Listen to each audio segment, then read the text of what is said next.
So you read the title. Yes, it is true. I'm ashamed to admit it. I hooked up the wrong battery cables to the wrong leads on the battery, and that resulted in frying a wire that goes from this starter relay solenoid on the fender down to the alternator. I fried that wire completely. I couldn't believe I did it when it happened. So my dad was helping me hook up a new battery that I just got for the Jeep. So the Jeep sat for about 3 months over the winter. I went to go start it up when I was doing a radiator flush on it. Turned the key, tried to turn it on, absolutely nothing. Car was completely dead. So I took back this diehard battery that I got from Advanced Auto Parts back in the fall, and they gave me a free replacement. Shout out to Advanced Auto Parts. Spent a lot of money on the first battery, so I'm glad I got a free replacement. When I got home, hooked up the wrong cables to the wrong leads on the battery, and my dad was helping me. We messed up. We messed up big time.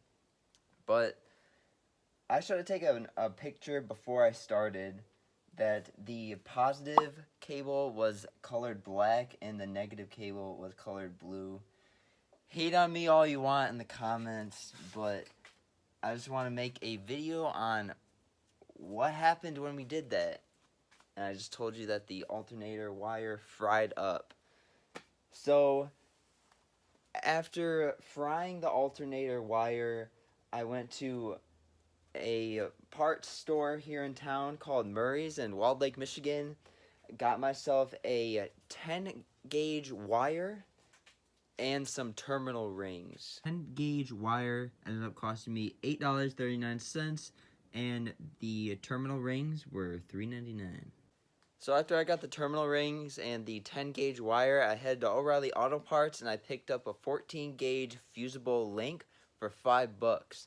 The reason why I did this was I watched a lot of YouTube videos of people explaining why it is a good idea to put a fusible link connected to the relay starter and the alternator. And the idea behind this is that way if the engine is to overheat or something was to go wrong while the engine is operating, driving, idling, whatever, the fusible link is to burn up instead of the wire itself. And then if the heat was to continue to travel to other components in the car, long story short, it's supposed to save you from engine fires.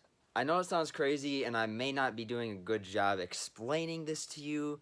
Trust me, do a little research, even go on YouTube, go to the search bar, type in fusible link and why it's a good idea. You should put it in your classic car. If you liked the video, give it a like, consider subscribing today. If you are new around here, my name's Garrett and this is my 86 Grand Wagoneer that I'm slowly restoring. Got a lot of plans for it, so be sure to subscribe. I upload a video every Sunday at 7 p.m. Thank you so much for taking time out of your day to watch this video. We'll catch you in the next one. Take care.